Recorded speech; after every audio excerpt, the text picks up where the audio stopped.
Muy bien.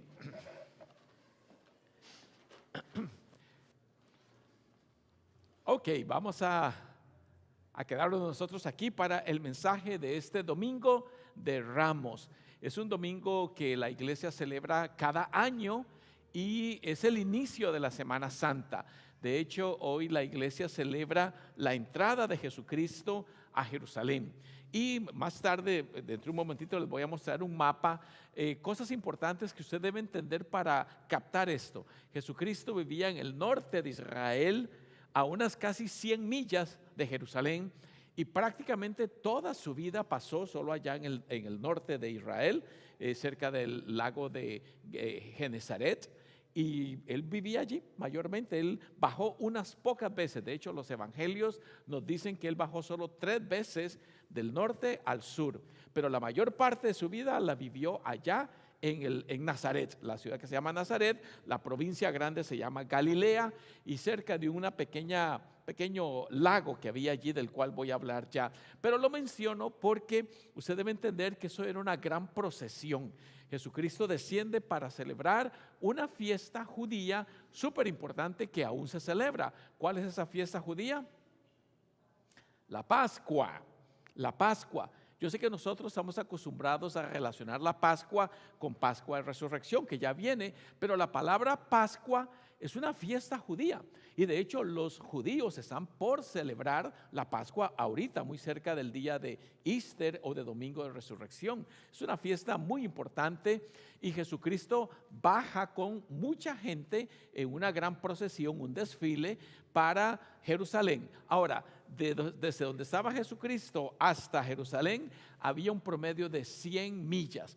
¿Cuánto tiempo nos llevará a caminar 100 millas? En ese tiempo no habrían trenes, bicicletas, transporte público, no había nada, había que caminar. Por eso la gente era más delgada de lo que somos nosotros hoy. Eso le llevaba un promedio de 4 a 7 días, dependiendo cuántas paradas hacían, si alguien se enfermaba, dependiendo cuántos niños habían. Quizás los más jóvenes llegaban primero, pero llevaba un promedio de 4 a 7 días caminar desde donde estaba Jesús hasta allá.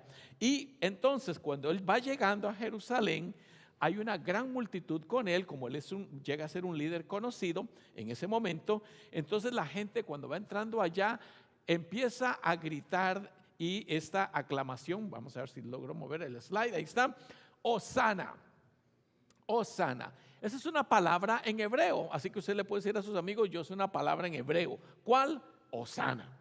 Hosana. Bueno, viene originalmente del hebreo, luego se mete al griego y del griego pasa al español con unas variantes en la pronunciación. Y ahí les puse lo que significa la palabra Hosana. Ahí no se logra ver. Bueno, mejor en un sentido, porque así les pregunto: ¿qué significa la palabra Hosana? Originalmente, ¿alguien sabe? Lo he dicho antes, pero eso fue hace un año que lo dije. Probablemente nadie se acuerda, pero si alguien se acuerda, le voy a dar un premio. 1, 2, 3. La palabra Hosana significa sálvanos. Sálvanos, eso significa la palabra. Y lo cantamos cada domingo cuando estamos haciendo la liturgia de la Santa Comunión. Cantamos el cántico Hosana. Hosana al que viene en el nombre del Señor. La palabra originalmente era una aclamación para el rey, para decirle sálvanos. Pero en ese momento ese sálvanos era una salvación política. Sálvanos de nuestros enemigos. Líbranos. Eso es lo que significa originalmente. Y cuando Jesucristo entra a Jerusalén, entonces la gente dice: sálvanos, Señor. Y entonces hoy quiero hablar de cómo nos preparamos para su visita, porque muchas veces nosotros no entendemos el marco narrativo amplio de esa historia de Hosana. Y muchas veces esa falta de conocimiento no nos permite entender todo lo que Dios ha hecho por nosotros, porque entre más conocimiento tengamos, entre más informada esté nuestra fe, vamos a entender mucho mejor los planes y propósitos de Dios. Y esto me recuerda, eso de comprensión, me recuerda que llega un niño y le pregunta a su mamá: mamá, ¿cómo nacen los bebés? Gran pregunta, ¿no? ¿Se asusta usted cuando le preguntan eso? Entonces, a lo que la mamá le contesta: mira, hijito, primero sale la cabecita, después salen los brazos, después sale el cuerpecito y al final los pies. Y el niño dice: y luego lo arman. Esa es la mentalidad de los niños, luego lo arman. Otra falta de conocimiento que vamos a aclarar aquí. Profesora, cuando los testigos de Jehová mueren, ¿van al cielo? Sí, Pepito. ¿Y Dios les abre la puerta o también se esconde como todos nosotros? No soy en contra de nadie, solo me hizo reír y quería presentárselo. Todos se han escondido cuando oyen pa, knock, knock, knock. La profesora en el examen de religión, hoy traje chistes religiosos, le pregunta a Jaimito, dime, ¿cómo mató David a Goliat? Con una moto. ¿Cómo que con una moto? ¿Será con una Honda? Ah, pero ¿quería usted saber la marca o no? Bueno, conocimiento. Y parte de ese conocimiento es el que hoy quiero compartir con ustedes para entender un poco mejor el contexto histórico de lo que sucedió en la entrada triunfal. Y quiero decirles que ese domingo de Ramos que entra Jesucristo en Jerusalén, había no solo una entrada triunfal, habían dos entradas triunfales. Eso es importante que usted lo entienda, porque esa era la realidad. Habían dos entradas triunfales. Y el primero que llegó y fue aclamado tremendamente fue la entrada de Pilato y sus tropas imperiales. ¿Por qué? Imagínense usted, Jerusalén, en aquel entonces, estamos hablando de hace 2000 años, tenía un promedio, vamos a decirlo así, de unos 30,000 a 40,000 habitantes. Ese era el promedio de la ciudad. Y eso lo sabemos porque los expertos arqueólogos ven el tamaño de la ciudad, el número de casas, las calles y hacen su cálculo de cuántas personas podían vivir de una forma razonable, digámoslo así, en la ciudad. Pero para la fiesta de la Pascua, venía gente de todo el imperio romano, los judíos, a celebrar la Pascua porque era una fiesta súper importante. La Pascua celebraba la liberación de Israel de la esclavitud en Egipto y era una fiesta de gran importancia. Y entonces era un momento en que los judíos aclamaban Hosana, pero en el contexto político. Ellos querían una liberación ¿de quién? Del imperio romano. Porque Roma había invadido muchos lugares, entre ellos Israel, y no los dejaba autogobernarse, sino que ellos imponían un gobernador romano. Y el gobernador romano en Israel, específicamente en Judea, en ese momento, era Poncio Pilato. Poncio Pilato era un extranjero gobernando Israel. Y entonces, como los judíos querían liberarse del yugo de opresión de los romanos, que les cobraban muchos impuestos, entonces era un momento para sublevarse. Y entonces Poncio Pilato llegaba con sus tropas imperiales a que no hubiera desorden. A que no hubiera desorden en la fiesta de la Pascua, porque la fiesta de la Pascua ya tenía una connotación política.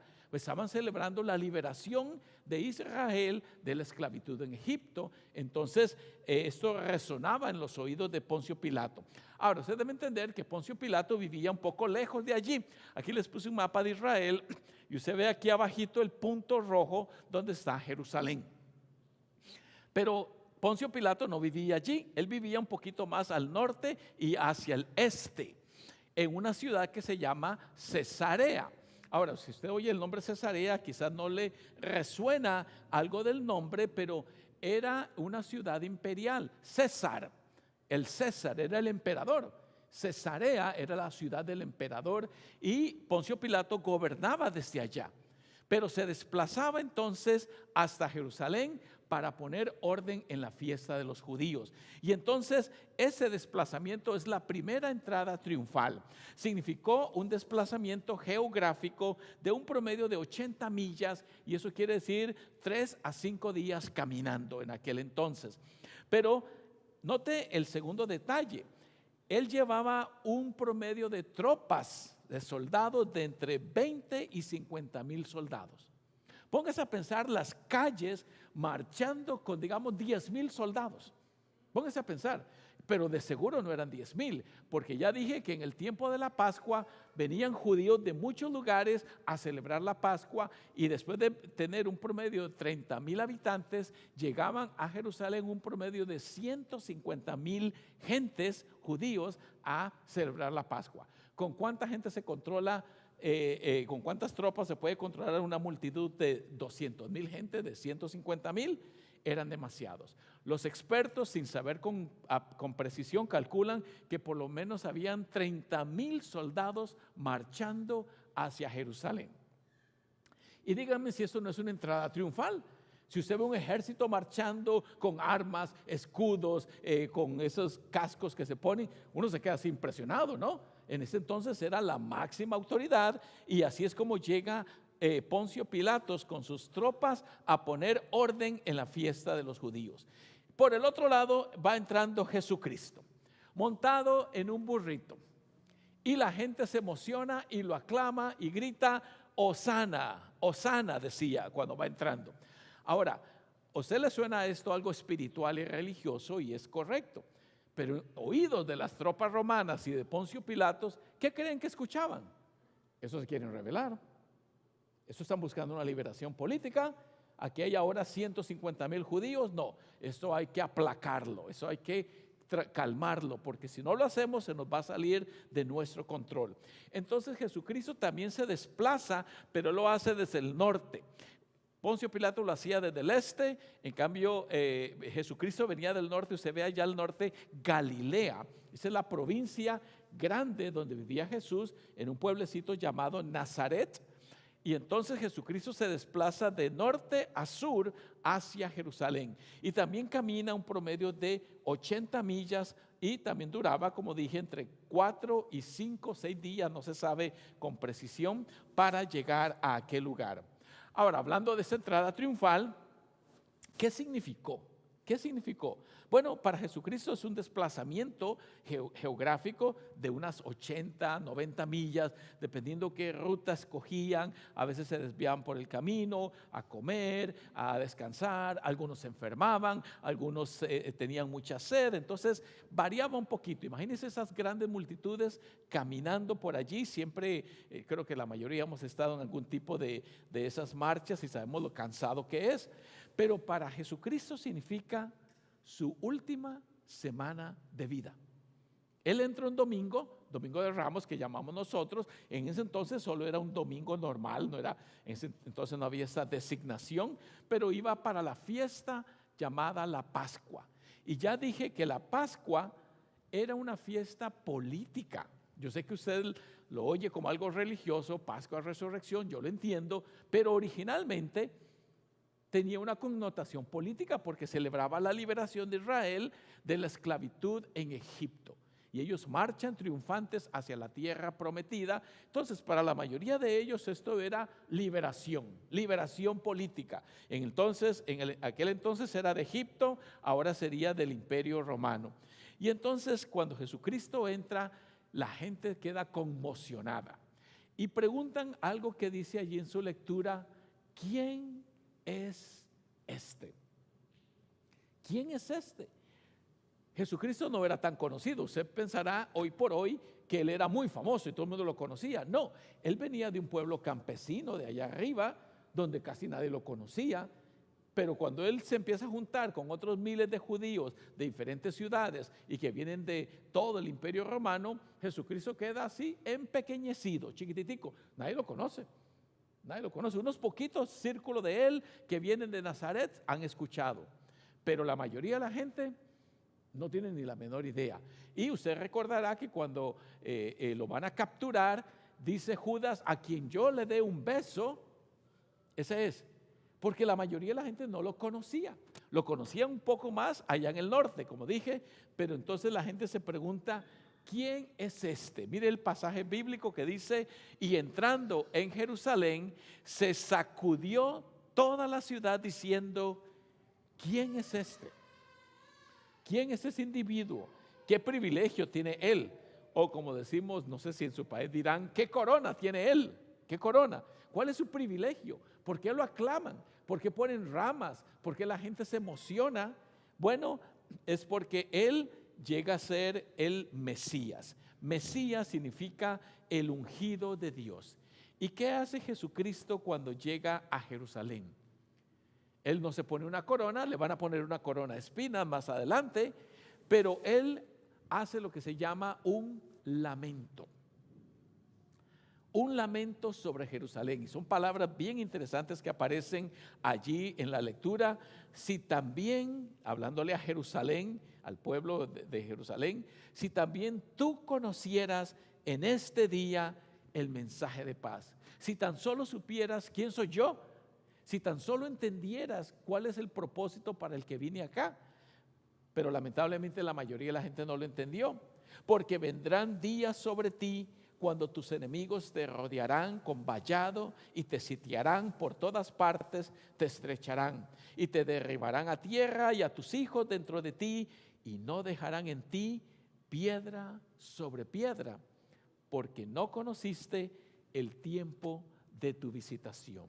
El lamento, eso es un lamento. Y lo que dice el texto es que Jesús llora. Él llora sobre Jerusalén porque dice al final: no conociste el tiempo de tu visitación. Porque aunque en el momento de la entrada triunfal todo era algarabía, alegría, emoción y gritos, ya sabemos que unos pocos días después la gente va a estar gritando: crucifícale, crucifícale. Y eso es lo que significa la Semana Santa. Es aclamado el domingo de Palmas, pero unos días después la gente dice: no, ese no nos sirve, ese no es el Mesías que buscábamos, necesitamos a otro, alguien diferente. Y recuerden que la multitud escoge a Barrabás. ¿Conoce la historia? Escoge a Barrabás, y Barrabás era un sedicioso, un luchador político que dice claramente el texto que había asesinado a varios del Imperio Romano. Y entonces la gente dice: no, preferimos a este porque ese sí tiene liderazgo, ese hombre sí ya ha demostrado que puede enfrentar al ejército romano, y etcétera. Y entonces se vuelve a cumplir lo que dice acá: no conociste el tiempo de tu visitación. La mayoría de las personas no entendió cuál era el propósito de la entrada de Jesucristo, cuál era el propósito de la venida de Él, y entonces terminan crucificándolo. Entonces, para concluir, esa entrada de Jesucristo a Jerusalén para nosotros hoy significa que nos preparemos. Una preparación, un tiempo de preparación espiritual, pero también un tiempo de preparación en nuestras obras. ¿Qué hacemos para el Señor? ¿Qué hacemos para darle en verdad a Él su lugar como Rey? Él llega de forma humilde, pero termina siendo crucificado. Al final, ya conocemos la historia, resucita el tercer día en el domingo de Pascua, pero en ese momento la gente no sabía nada de eso. De hecho, cuando Él muere en la cruz, la gente lo maldice, dice: si tú eres el Hijo de Dios, bájate de esa cruz y sálvanos a nosotros. Pero nosotros sí queremos entender el tiempo de la visitación. Y eso significa que usted y yo debemos estar preparados siempre, porque en cualquier momento volverá. Y ahora que la paz de Dios, que sobrepasa todo entendimiento, guarde sus corazones y mentes en Cristo Jesús, Señor nuestro. Amén. Nos ponemos de pie para el próximo cántico.